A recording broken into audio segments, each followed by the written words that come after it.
The Seattle Kraken lose in overtime to the Detroit Red Wings as their opener to the homestand. Yes, good to get points, but disappointed because this was a winnable game, and I will tell you why on today's episode of Locked On Kraken.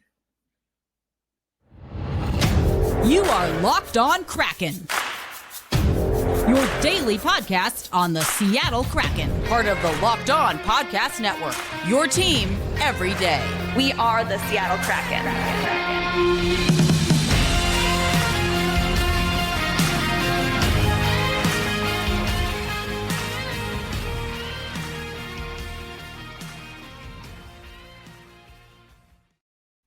Hey, what do you say, Seattle hockey fans? Welcome to another episode of Locked On Kraken, part of the Locked On Podcast Network, where we bring you your team every single day. My name is Erica L. Ayala. I am the host of Locked On Kraken, always have been your host here. Also, the founder of Black Rosie Media, where we seek to empower Black women and melanated creators in sports media. Today's episode of Locked On Kraken brought to you by our friends at Sleeper. Go ahead and download that Sleeper app. You can check it out and use promo code LOCKEDONNHL, and that will get you a $100 match on your first deposit. Terms and conditions apply. See Sleeper's terms of use for details, and we'll talk about our friends at Sleeper a little bit later on the episode. A winnable game for the Seattle Kraken fall to the Detroit Red Wings 4-1 overall. On the, some positives, it wasn't all bad. There were some positives in the game, and we'll talk about those. But I really want to nitpick on some of the things that the Seattle Kraken, particularly, I wasn't thrilled with Vince Dunn's game. It was a lethargic way that he played, and it was actually defensive breakdowns. If you look back at the goals for Detroit, defensive breakdowns that cost us 2 points outright. And of course, we will close out the show going over the standings.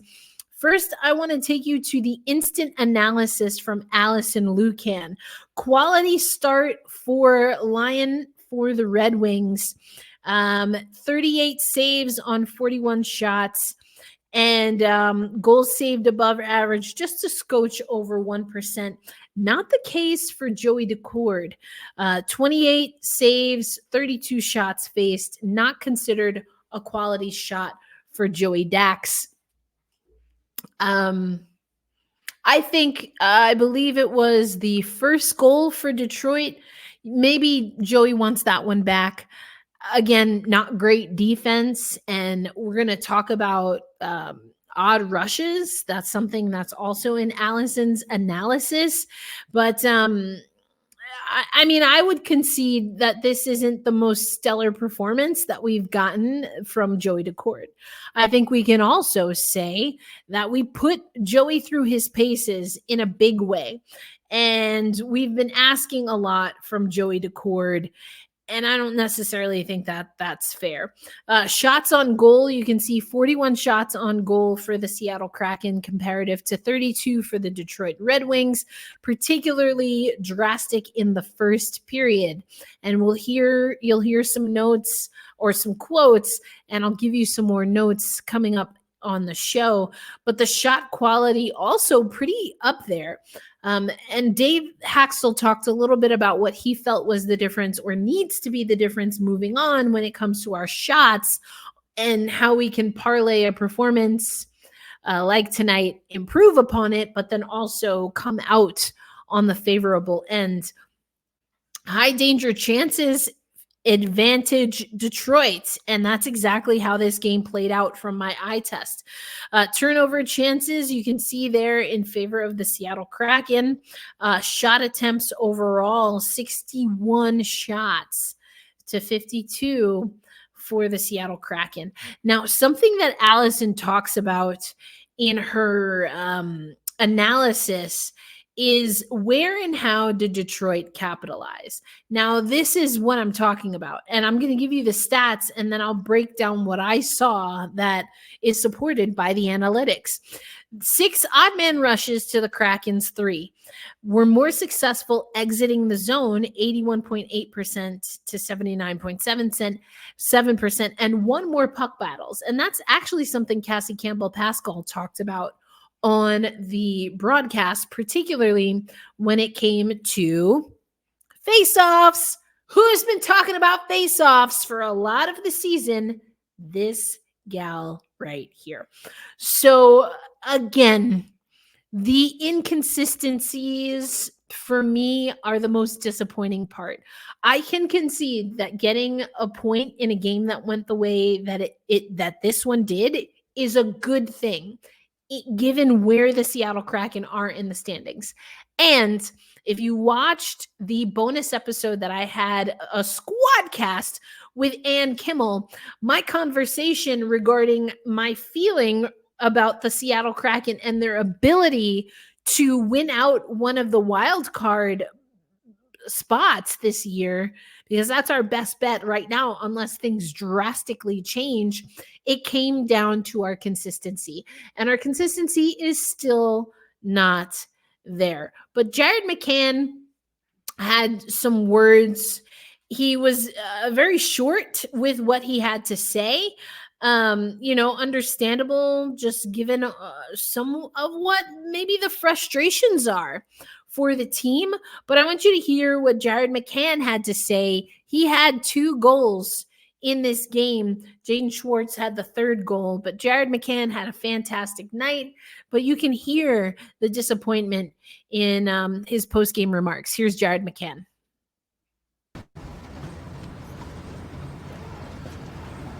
Thoughts on just battling down goal 3 times and being able to get a point out of this one today? Yeah, I thought that was probably the only kind of good thing we had out of this. We were playing catch up most of the game, which is not usually like us, but we were able to go battle back at point, which is good. You guys came out so strong in the first 10, 12 minutes or so. How frustrating was it you weren't able to find that first goal and jump out front early? Yeah, he made some big saves for him. Got to give him credit. But I felt like we just kept staying on it and eventually got some chances. Can you kind of walk us through your net front goal and how you were able to fight to get that one between? D made a good play keeping the puck in. We've been practicing kind of backside shots for the D, and Rig made a good play there. Just tried to put it there for me, and I just tried to bag it in. Tough ending to finally able to be back home, have this 6-game home stretch. What does that mean? Finally, it's been a while since you've had. Yeah. Obviously, we had some big there too. We finished on the road, and then obviously started on the road too, which is kind of tough. But we're happy to go back. It's good to see the fans again.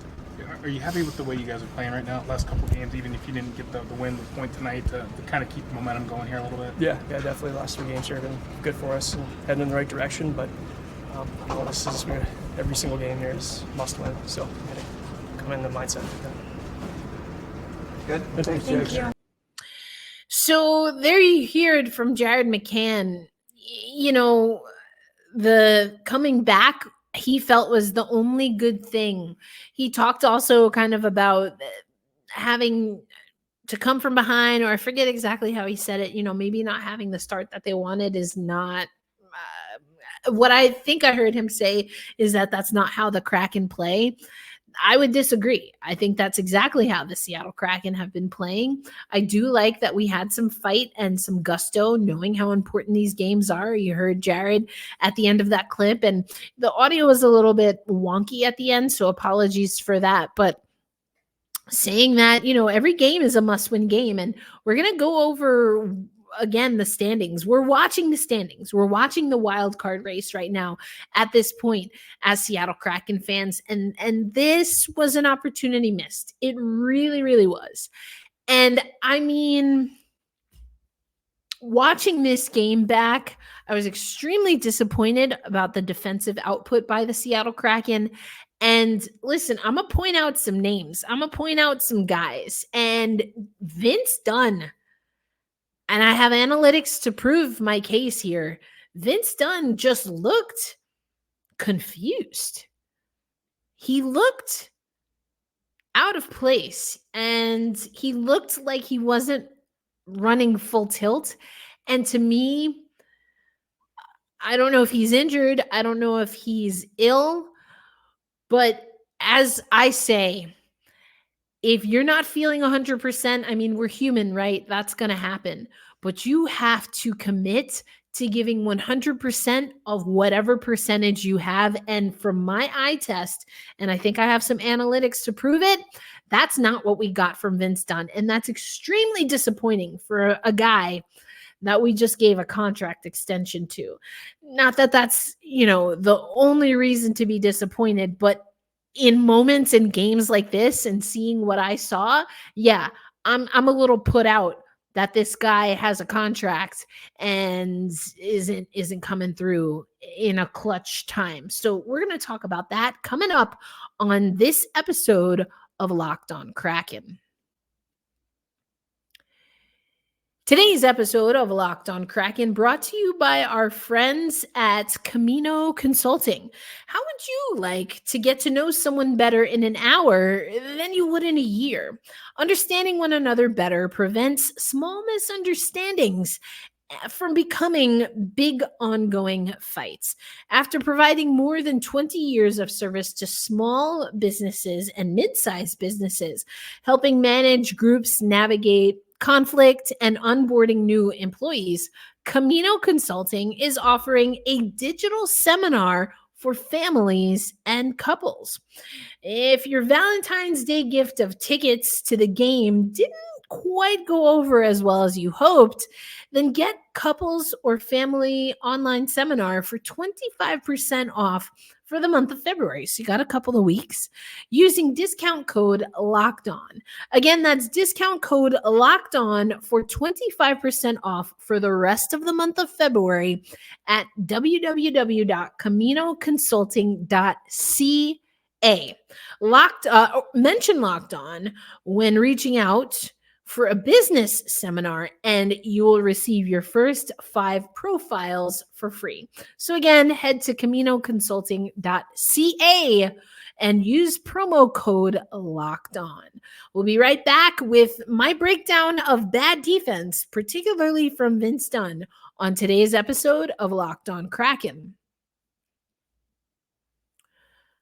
Welcome back to Locked On Kraken. This is a post-game podcast. It was a matinee, and it was a regular work day for me. So we're doing this podcast, Monday's episode, after today's game, but that gives me an opportunity to really hunker down on some things.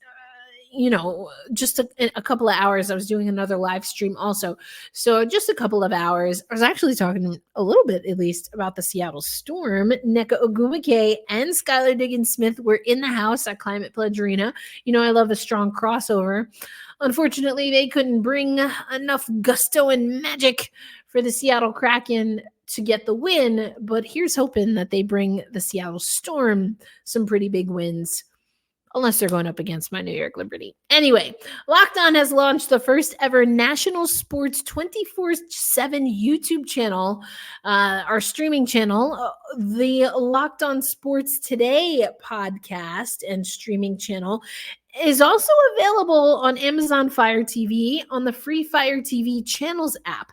Locked On Sports Today is here for you 24/7. Top sports stories of the day with local experts throughout the Locked On network, plus national shows like the Locked On NHL show covering every single league, except for the PWHL. But we're working on that on Locked On NHL. We have a PWHL or a women's hockey spotlight coming up this Friday. Find Locked On Sports Today, now available on the free Fireside Channels app. Okay, a lot of things that I want to talk about. Let's go to the heat maps and game flow. Actually, I want to start with game flow because game flow liked the game flow. Don't care for some of the other analytics. Here we go. Game flow shows that the Seattle Kraken had the momentum here. We had the momentum here. And even if I go to my heat map And Jared McCann was asked about this, getting those gritty, grinding goals. We also heard Dave Haxtell talk about that. That's something good that came from this game. Dave Haxtell talked about you got to score in and around the net. And you can see from this heat map that that's something the Seattle Kraken did against Detroit. Lyon had a quality start. And again, just a scotch under. I think I said over in the first segment. Just a scotch under, one goal over expected saved for the Red Wings. So he definitely put in work. But the Kraken did as well. I like that we're starting to crash the net. You also heard Jared McCann talk about working with the D men. Now, they did pinch, which might lead to my gripe in this game, actually. And it's a balancing act. But the defenders are getting involved in the rush. They're getting involved. They're pinching, trying to recycle the puck in the zone, puck retrievals in the offensive zone. Those are all good things. And yet, again, I mentioned the post-game analysis. Alison, Lukan, 6 odd man rushes for Detroit to the Kraken's 3. And were more successful exiting the zone. So some of that is just puck possession. Some of that is passing accurately through the zone, connecting on passes. And this is where, for me, the big gripe comes in. And I noticed it the most with with Vince Dunn. And I also noticed it with Matty Beniers a time or two. Yeah, Joey Dax maybe could have made a better save on the first one. But the thing is that Detroit, whether they were on an odd rush or not, had time and space. When they did have the puck, they had time and they had space. And as much as the exits, you want to credit maybe Detroit for good exits, it was also bad defense, bad gap control, bad spacing by the Seattle Kraken that led to these goals. First goal, an exit, a good exit, and an odd man rush for the Detroit Red Wings. They don't get the first bite at the apple. No harm, no foul, except that the Seattle Kraken defense, they were puck watching a lot of this game. And so the Red Wings recycle. They have a guy coming in to the zone and boom, Bob's your uncle. Or, it's Sider getting on the board. First goal. And we talked about playing from behind. Now, we did get that win the other day, playing from behind against Boston. And again, we were able to tie this game up, get an equalizer 3 times. So I like that. And that first goal could have been prevented by better defense and less puck watching and gap control. The second goal by Raymond, I'm trying to remember the second and third goal. The third goal was from Daniel Sprong. That was just an excellent goal, also on a rush. And, ding dong Daniel Sprong, I guess. I hate that I said that because I saw it all over the feed and I was like, oh gosh. Ugh. You could use some of that on our fourth line. Anyway, I digress. I can't remember right now off the top of my head, and we're not a rights holder, so I can't show you the video. But if you look at the goals that Detroit scored, lots of time, lots of space. And Vince Dunn, to me, looked like he was lost a lot of this game. But you don't have to take my word for it. I told you I was going to use game score, and Alison Lukan mentions game score. She mentions that Will Borgen, Jared McCann, Jamie Alexiak per game score had the highest game score. Now, what I want you to look at as I show you this game score chart is not just who had the lower game score. So Justin Schultz, that's Justin Schultz at the bottom. Kyler Yamamoto, Brian Dumoulin, Ellie Tolvin, and Tomas Tatar. Really, Justin Schultz was on the ice a lot for some not so great plays, but you can see that there's defense individual where actually this dark purple, Justin Schultz on the ice and doing his job individually, but also was not necessarily connecting. I mean, you can make some assumptions. I'd have to look back at the full game, but is it that there maybe wasn't enough communication when he was on the ice with other units? To, again, the gap control didn't like it at all. Like, oh my gosh. I'm doing that, like, what's that guy's name? Vince McMahon thing. Like, just no. Heartbreaking, shot through the heart in a game that we go to overtime and we lose by 1 goal in OT. I don't want to see this. But here's the thing. I told you Vince Dunn for me just seemed lost. And so Vince Dunn, high game score, particularly on the offensive side, but negatives or not much of anything when it came to individual defense. Vince, I think it was the first goal. Second goal for Detroit. That was the one that was in tight. Joey Decord makes the first save, and then the Seattle Kraken are scrambling. If I remember correctly, I think that's the second goal. So not Sprong's goal, but the second goal. Vince Dunn is reaching. I don't have my mini stick. I think it's on the other desk.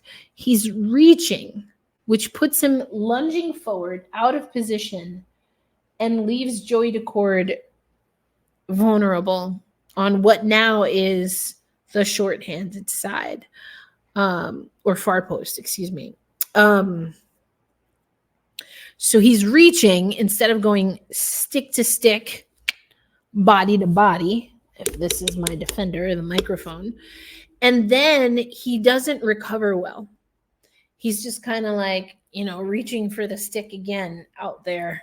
I hate that. I hate seeing that on defense. There was no urgency. He seemed lost. There was no urgency. And it happened again. Later in the game. And you know what? Cassie Campbell-Pascal mentioned Vince Dunn on one of those goals. I think maybe the second or third goal. And it piqued my interest. And as I'm rewatching the goals, I noticed a trend. The fourth goal, it was Dunn and Maddie Beniers. I'm sorry. Cassie Campbell-Pascal on the ESPN broadcast actually mentioned the fourth goal, and she called out Vince Dunn. I looked at it. I thought she was right. I also, when I saw it in real time, I saw Maddie Beniers also not step up and just not have great gap control, not recover well. I do think that impacted Vince Dunn, but I don't think he did enough of he did not act with urgency to recover for his sake, or for, in this case, I do think Maddie Beniers blubbed on the play as well. Those are going to be the things that keep the Seattle Kraken out of the playoffs this season, because the damage is done early on, and you want to say, oh, it's the injuries. Okay, cool.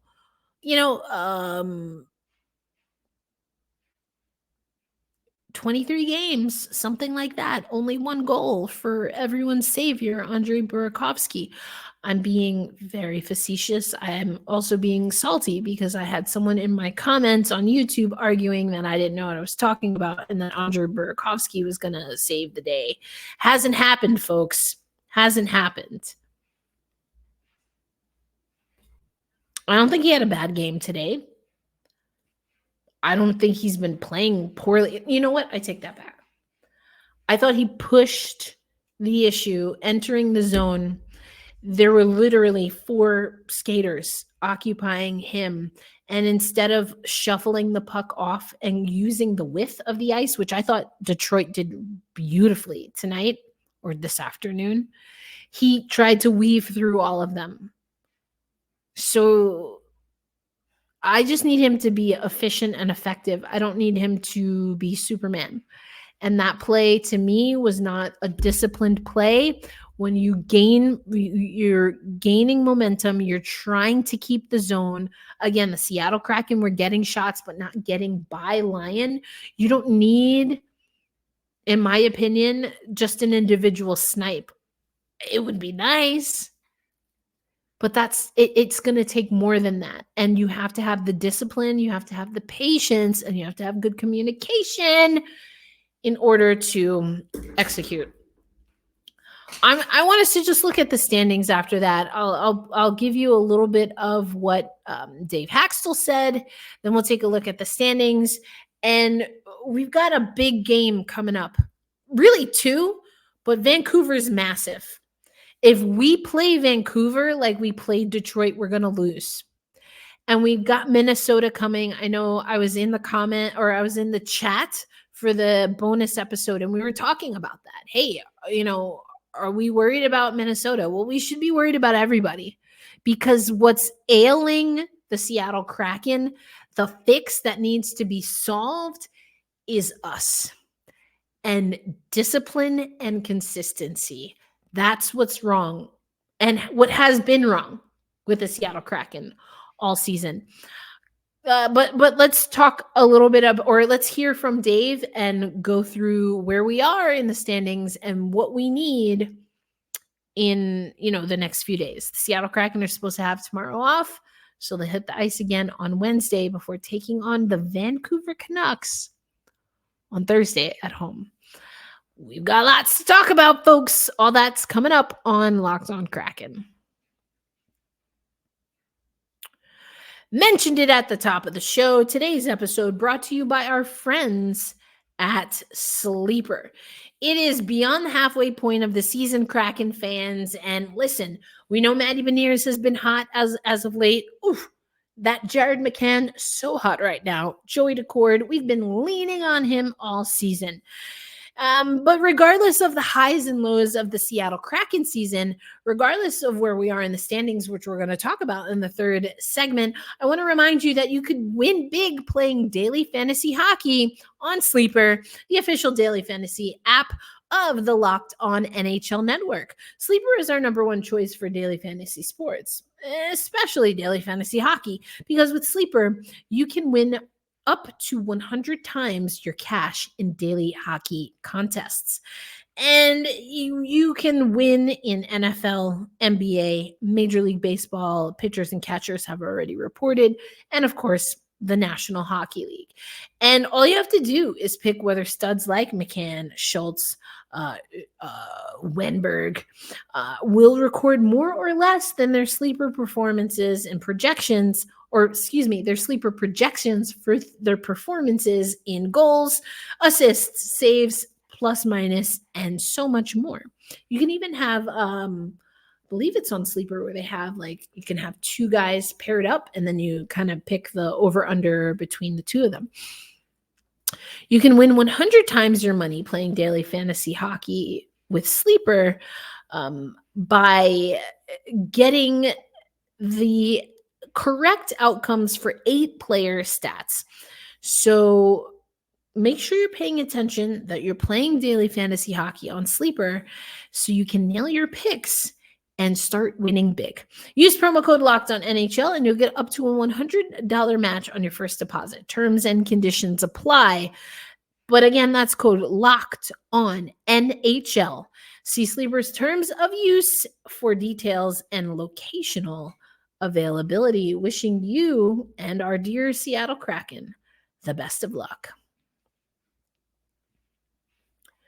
Wrapping up today's episode, we're going to hear from Dave Haxtell. Just a reminder, you'll actually get redirected to Locked On NHL. Stadium series. There were some wild goals scored in the last handful of days, or just the goal count in the last handful of days. We've got you covered on Locked On NHL, which is part of Locked On Sports Today, and our first 24/7 streaming sports channel on YouTube. Make sure you check that out. You can also check it out on Amazon Fire TV in the Channels app. So go do all of that. You can also listen to all of the Locked On shows on the Sirius SXM app. You just search Locked On Kraken or, Locked On NHL or Locked On whatever your favorite show is, Mariners, Seahawks, and you can find it on the Sirius SXM app. All right, I want to take you to Dave Haxtell. For Dave, it's all about having a short memory, and that's super smart. He's saying all the right things because, again, big games coming up. Here's Dave Haxtell after the 4-3 OT loss to the Detroit Red Wings. Dave, tough outcome. Anything positive in coming back 3 times? Well, the point's a real important point. So it's it's disappointing to lose the point in overtime, but the point that we got is valuable. So that's the way it is this time of year. Short memory. We gave them one puck back too many, and that led to the overtime goal against. But at the end of the day, it's 1 point. Put the game behind us and move on to the next one. What'd you like from the way you guys came out of the gates, starting the game? Seemed like you were really able to apply offensive pressure and sustain the penalty kill and such. First 10 minutes, pace and the process of getting the puck to the bottom, getting to the net was excellent. They turned the momentum for 5-6 minutes. We were able to push back and score a big goal in the power play. It looked like On Kraken is starting to look a little bit more like his old self right now. He's creating chances out there for you guys today. What are you kind of seeing about the way he's playing right now? Yeah, Berkey's able to create separation right now, which is something when you come off of an injury, that's something that's hard to do, to have the energy and the burst. But he's been able to do that. He's had confidence to take pucks into traffic. And I believe that part of that is because he knows he's got the burst to get out of those things. Well, I mean, you got to get we're going to have to score. We got to score goals in and around the net. That's where a lot of it's going to happen. We drew a penalty down there. We scored a goal down there. You've got to get the puck inside, and we did that tonight. I mean, we probably had, I'm guessing we had close to 80 shot attempts tonight. We're probably going to we'll be able to look at it and find spots where we're alone at the net quite a bit and weren't quite able to get it there, but we did get the puck there quite a bit. All right, so again, some positives, got the point. He talks about Andrei Burakovsky and creating separation.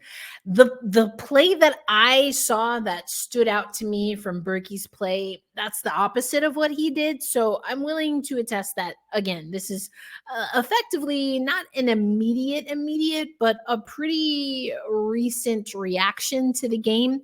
And I felt I wanted Burakovsky in one instance on an entry to make better decisions and to do exactly what Dave said that Berkey has been doing. So, you don't want to throw out the baby with the bathwater. If that was just the one play, it happens to be the one that caught my eye, so be it. But I like what he's saying about Burakovsky. I like what he's indicating. And Alison Lukan actually wrote this in her, not the instant analysis, which is what I focused on, but in her game story, Final Buzzer is what it's called.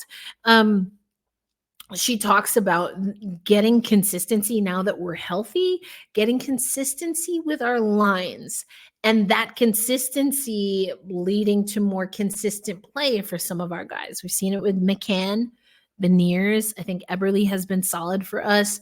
Talking about keeping Yanni Gourde, Oliver Bjorkstrand, and Ellie Tolvanen together. Again, the broadcast was kind of harping on Yanni Gourde not necessarily winning as many faceoffs as we might want against Detroit. And that's valid. We've been talking about faceoffs a lot this season. I didn't talk about it as much on this episode, but just really quickly, if we look at faceoffs, 55.4% clip for Detroit, 44.6% for the Seattle Kraken. If you look at the box score here for the Seattle Kraken when it comes to Yanni Gourde from the face-off circle. Yanni Gourde, 30%. Yanni Gourde, 30%. Wenberg, 40%. And Matty Beniers at a 66.7 clip. McCann was at 100, but, I don't know how many face-offs he was taking. Kyler Yamamoto, 42%. So again, people talking about Matty Beniers, you shouldn't be focused on face-offs. We need his offense. We need it all, baby. You're the top line center. You have to take face-offs. You have to win face-offs. You have to play defensive hockey. You have to have better gap control than I think he had tonight. We talked about his defense, I guess, last week now. So this might have been an outlier, but get back to it, Matty B. This is crunch time. The margin of error is slimming every day. And speaking of the margin of error, let's go to the standings in the Western Conference. Vancouver, we see them this week. Top of the table, 80 points, 37, 14, and 6. The Seattle Kraken in that 5 spot. Haven't cracked 60 points yet. 23, 21, and 11. -7 goal differential. I like talking about the goal differential. I want to take you to the wild card as well. This is what really counts for us in the immediate, okay? Wild card scenarios here. Again, Detroit is in their own wild card race. Now, that doesn't impact us, but this does. St. Louis, Nashville, and Minnesota now ahead of us.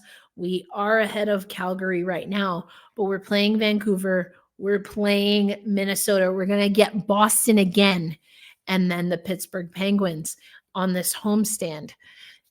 Tighten up, boys. Wasn't terrible, but it was still disappointing for me because there were lapses, and we fought so hard to get back into the game, to take it to overtime. Some of those lapses, we clean those up. We win this game. We're that close. But again, the margin of error, smaller. Lots of people jockeying for position. It's like Jared McCann said, every point, every game counts. And so let's lock it in. Be kind to yourselves. Be kind to one another. We'll have an episode tomorrow. I'll probably focus a little bit on the Kansas City Mavericks since I didn't do that on our Monday episode.